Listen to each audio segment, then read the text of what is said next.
lovely viewers, welcome back to my channel Life with Sanjukta.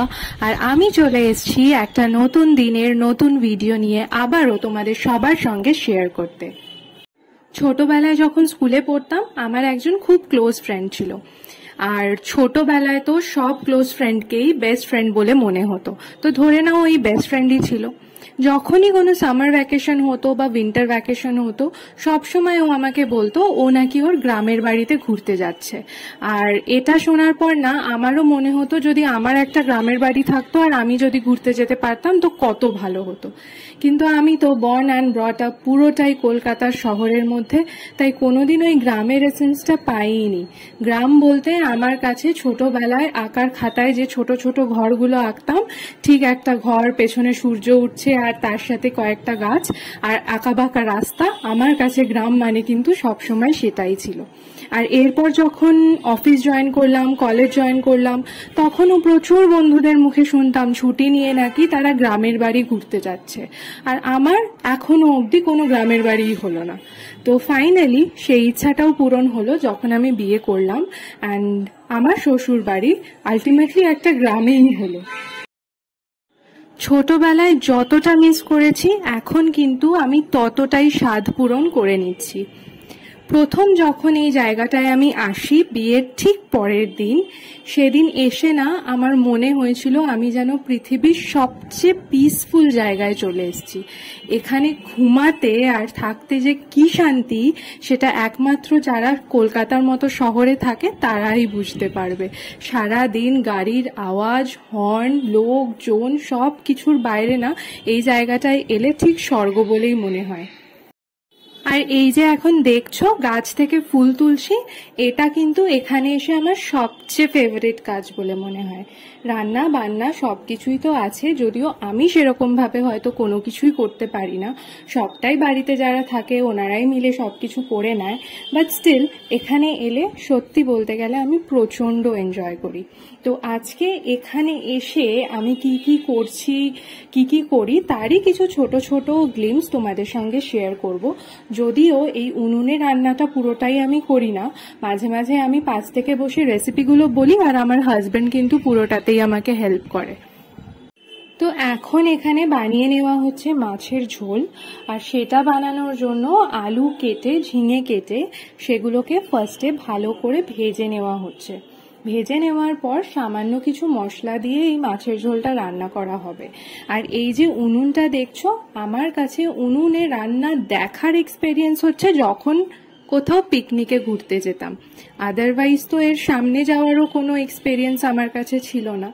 তবে এখন এখানে এসে দেখি মোটামুটি সব বাড়িতেই সকালবেলা কিন্তু উনুনেই রান্না করা হয়, আর রাতের বেলা আমাদের বাড়িতে আমরা গ্যাস ওভেনেই রান্না করে থাকি। তবে এই উনুনের বানানো রান্নার টেস্ট কিন্তু ভীষণ ভালো হয়। যতই সিম্পল করে রান্না করো আর যেমন করেই রান্না করো না কেন, এর কিন্তু একটা আলাদাই টেস্ট। এই জন্য যখনই এখানে আসি আমিও মনে মনে ভেবে আসি ঠিক এই রেসিপিগুলো ট্রাই করব। ইচ্ছা ছিল এখানে এসে কাবাব করে খাওয়ার, বিকজ উনুনে তো অবভিয়াসলি কাবাব খুব ভালো হবে। বাট যাই হোক, সময়ের অভাবে তো সবকিছু হয়ে ওঠে না। আবার যখন আসবো তখন নিশ্চয়ই বানাবো। কথা বলতে বলতে মাছের ঝোল তো মোটামুটি অলমোস্ট রেডি। আর এখন আমার হাজবেন্ড কাটছে গাছ থেকে একটা ইঁচড়। এই ইঁচড়টা বেসিক্যালি আমি বাড়ি নিয়ে যাব বলেছি, আমার কয়েকজন ফ্রেন্ড আছে যারা এগুলো খেতে খুব ভালোবাসে তাদেরকে দেওয়ার জন্য। আর এখানে যে ছোট ছোট বাছুরটাকে দেখছো, ও কিছুদিন আগেই হয়েছে। প্রথম এসে যেন আমি এই ছোট বাছুরগুলোকে পর্যন্ত ভয় পেতাম, এখনো পাই। এরম নয় যে এখনো আমার ভয়টা কেটে গেছে, তবে এইবারে ভয়টা অনেকটাই কেটে গেছিল। আর মোটামুটি যা হাতের কাছে খাওয়ার পাই এক্সাইটমেন্টে নিয়ে গিয়ে ওদেরকে খাওয়ানো স্টার্ট করে দিই। আর আসার সময় না প্রচন্ড মায়া পড়ে যায় ওদের উপর। এই হলো গোপাল, বেশ এনজয় করছে ও কিন্তু ত্রিপুরাতে এসে। তো যাই হোক, রান্না বান্না সবকিছুই হলো। আর এখন আমি চলে এসেছি আমাদের বাড়ির থেকে মোটামুটি 3-4 কিলোমিটারের মতো ডিস্টেন্স হবে, সেখানে একটা নতুন জায়গা রিনোভেট করে খুব সুন্দর করে একটা দিঘিকে ঘিরে বানানো হয়েছে। তো আমার হাজব্যান্ড বললো এখানে নাকি ইভিনিং ওয়াক করতে ভালো লাগবে। আর এই বাড়িতে এসে না সারাদিন বসে বসে আমিও মাঝে মাঝে হাঁপিয়ে যাই। একে তো যখন রোজ রোজ অফিস যাই তখন ভাবি রোজ অফিস করতে কার ভালো লাগে, আর তারপরে 2-3 দিন একটু বাড়িতে রেস্ট করলে তখন ভাবি কতক্ষণে অফিসে ফিরে যাব। হিউম্যান নেচার, আলটিমেটলি কোনো কিছুতেই তো আমরা শান্তি পাই না। দেখো কত সুন্দর এই দিঘির পাড়টা, দেখলেই যেন ঠিক মন জুড়িয়ে যায়। এখানে হাঁটতে হাঁটতে বিকেলে একটু টাইম স্পেন্ড করছিলাম, আর তারপরে আশেপাশ থেকে একটু বাজার করতেও চলে গেছিলাম। এই জায়গাটায় এসে না সত্যিই মনটা ভরে গেল। মাঝে মাঝে ভাবি এরকম একটা জায়গা যদি ঠিক আমার বাড়ির সামনে থাকতো তাহলে রোজ ইভিনিংয়ে বেরিয়ে বা মর্নিংয়ে বেরিয়ে সুন্দর করে মর্নিং ওয়াক করতাম আর নিজের একটু ক্যালোরি কমাতাম। তবে এসব কোনোটাই হতো না। আমার বাড়ির সামনে যেমনই জায়গা থাক না কেন, আমি তো সেই সকালে ঘুম থেকে উঠে রেডি হয়ে অফিসই যাব। মর্নিং ওয়াক বা ইভিনিং ওয়াক কোনোটাই আমার দ্বারা এখনো অবধি হয়ে উঠছে না। আমার আগের ভিডিওতে আমি তোমাদের বলেছিলাম ত্রিপুরায় ঘুরতে যাওয়ার বেশ কিছু জায়গার ইনফরমেশন অ্যান্ড ডিটেলস আমি তোমাদেরকে দেব। তবে ত্রিপুরাতে এমনও কিছু ঘুরতে যাওয়ার জায়গা আছে যেখানে যেতে 2 থেকে 3 দিন সময় লাগে পুরো ট্রিপটা কমপ্লিট করতে, কিন্তু আমার কাছে তো টাইম এইবারে অনেকটাই কম, আর সেই কারণে সেই জায়গাগুলো কভার করা তো আমার পক্ষে একদমই পসিবল হয়নি। তবে কিছু ইম্পর্টেন্ট জায়গা, যেই জায়গাগুলোতে প্রত্যেকটা ট্যুরিস্টই আসে ত্রিপুরায় ঘুরতে এলে, সেই জায়গাগুলোর ডিটেলস অ্যান্ড ইনফরমেশন অবশ্যই আমি তোমাদের সঙ্গে শেয়ার করব, এবং তার জন্য আমার আপকামিং ভিডিওগুলো কিন্তু তোমাদেরকে অবশ্যই দেখতে হবে। রিসেন্ট আমি ভিডিও করা স্টার্ট করেছি, আর তার কিছুদিনের মধ্যেই আমি ত্রিপুরা ভিজিট করলাম। তো সেই কারণে ভাবলাম গ্রামের পরিবেশটা কেমন হয় সেটা তোমাদের সঙ্গে একবার শেয়ার করি, আর তাই আজকের ভিডিওটা ঠিক এইভাবেই বানালাম। হয়তো আমার মতো তোমাদের মধ্যেও কেউ একজন আছে যে মনে মনে ভাবে আমারও যদি একটা গ্রামের বাড়ি হতো, আমিও একটু ভ্যাকেশন কাটিয়ে আসতে পারতাম। তার হয়তো অল্প একটু স্বাদ পূরণ আমি এই ভিডিওর মাধ্যমে করতে পারবো। আমার আগের ভিডিওতে আমার পরিচিত একজনই কমেন্ট করেছে যে ওর নাকি আমার ভিডিওগুলো দেখতে খুব ভালো লাগে, অ্যান্ড এটাও বললো যে দিদি তোমার কথা বলাগুলো আমার ভীষণ পছন্দ হয়। তো সেই জন্য ওকে স্পেশালি থ্যাঙ্কস। অ্যান্ড তোমরাও যারা আমার ভিডিও দেখো, তোমাদের কাছে রিকোয়েস্ট, দেখার পরে যদি তোমরাও 1-2 কমেন্ট এরকমভাবে করো তাতে কিন্তু আমার ভীষণ ভালো লাগবে, অ্যান্ড এটাই আমাকে ইন্সপায়ার করে ইন ফিউচার আরও ভালো ভালো ভিডিও বানানোর জন্য। তো কথা বলতে বলতে ঘোরা কমপ্লিট, অ্যান্ড ফাইনালি বাজার থেকে অল্প একটু মাটন কিনে এনে এখন রাত্রিরের রান্নাটা করে নেওয়ার পালা। তো এখন আমরা বানিয়ে নিচ্ছি মাটন, আর রাতে এই মাটন দিয়েই ডিনার সেরে ফেলা হবে। এতক্ষণ যে রান্নাগুলো দেখিয়েছি সেগুলোর রেসিপি আর তোমাদের সঙ্গে শেয়ার করিনি, বিকজ রোজকার দিনের কমন কিছু রান্না তোমরাও সবাই বাড়িতে করো, আর শেয়ার করার কি বা আছে। তবে এই মাটনের রেসিপিটা তোমাদের সঙ্গে অবশ্যই শেয়ার করব।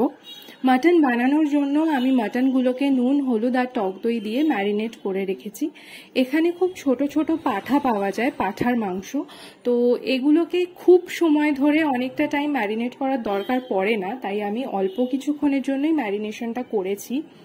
এছাড়া পেঁয়াজ কুচিয়ে নিতে হবে, টমেটো কুচিয়ে নিতে হবে, কাঁচা লঙ্কা, আদা, রসুন এই সমস্তটাকে মিক্সিতে দিয়ে ভালো করে বেটে নিতে হবে, একটা পেস্ট তৈরি করতে হবে। এরপর কড়াইতে তেল গরম করে তার মধ্যে শুকনো লঙ্কা, গোটা গরম মশলা, তেজপাতা এই সমস্ত কিছু ফোড়ন দিয়ে পেঁয়াজ কুচি দিয়ে সেটাকে ভালো করে ভেজে নিতে হবে, এবং ভাজা হয়ে গেলে তার মধ্যে যে পেস্টটা বানিয়েছিলাম সেই পেস্টটা দিয়ে দিতে হবে। পেস্ট দিয়ে ভালো করে নাড়াচাড়া করে নিয়ে তার মধ্যে টমেটো কুচি দিতে হবে, এবং তারপরে দিতে হবে সামান্য স্বাদমতো নুন। দেওয়ার পরে আস্তে আস্তে যে নর্মাল মশলাগুলো আমরা ডেলিকার রান্নায় ইউজ করে থাকি, যেমন হলুদ গুঁড়ো, লঙ্কা গুঁড়ো, জিরে গুঁড়ো, ধনে গুঁড়ো, এই সমস্ত মশলাগুলোকে দিয়ে ভালো করে মশলাটাকে কষিয়ে নিতে হবে সময় নিয়ে। এই সমস্ত কিছু হয়ে যাওয়ার পর ম্যারিনেট করে রাখা মাংসটাকে দিয়ে মশলার সঙ্গে আবারও ভালো করে কষাতে হবে। মনে রাখবে এই ধরনের রান্নাগুলো যতটা সময় নিয়ে কষাতে পারবে ততটাই কিন্তু ভালো টেস্ট হয়। মাংসটাকে ভালো করে কষিয়ে নিয়ে এর মধ্যে গরম জল বা উষ্ণ গরম জল দিয়ে মাংসটাকে আরও কিছুক্ষণ সেদ্ধ করতে হবে, যতক্ষণ না মাংসটা নরম হয়ে আসছে। নরম হয়ে গেলেই বুঝবে তোমাদের মাটনের রেসিপি রেডি, আর সঙ্গে সঙ্গে সার্ভ করে গরম ভাত দিয়ে বা রুটি দিয়ে যেমন ইচ্ছা করে তোমরা ডিনার করে নিতে পারো আমার মতো। ত্রিপুরাতে এসে গ্রামে ঘোরার এক্সপেরিয়েন্সটা কিন্তু অনেকটাই আলাদা। রাস্তার একধার দেখে মনে হয় পুরো গ্রাম, ছোট ছোট ঘর, কখনো কখনো মাটির ঘর দেখতে পারবে, সঙ্গে বড় বড় ক্ষেত সেখানে চাষ করা হচ্ছে। আর অপোজিট সাইডে তোমরা কিন্তু স্মার্ট বাজারও পেয়ে যাবে, ছোট ছোট শপিং মলও পেয়ে যাবে। সঙ্গে এখানে সুইগি, ফ্লিপকার্ট এই ধরনের ডেলিভারি অ্যাপগুলোও কিন্তু অপারেট করে। এছাড়া এখানে রাস্তাঘাট সে তো ভীষণ সুন্দর, আমাদের শহরের রাস্তাঘাটের থেকেও অনেক সুন্দর। আর জমজমাট তো একদমই না, ভীষণ পিসফুল, লং ড্রাইভ করতে দারুণ মজা আসে। তো ত্রিপুরার এই এনজয়মেন্টগুলো পাওয়ার জন্য তোমাদের কিন্তু আমার আপকামিং ভিডিওগুলো অবশ্যই দেখতে হবে, যেখানে আমি ত্রিপুরা ট্যুরের পুরো ডিটেলস তোমাদের সঙ্গে অবশ্যই শেয়ার করব। দেখা হচ্ছে আবারও একটা নতুন ভিডিওতে। আজকের ভিডিওটা এখানেই শেষ করলাম। টাটা, বাই বাই, সবাই ভালো থেকো।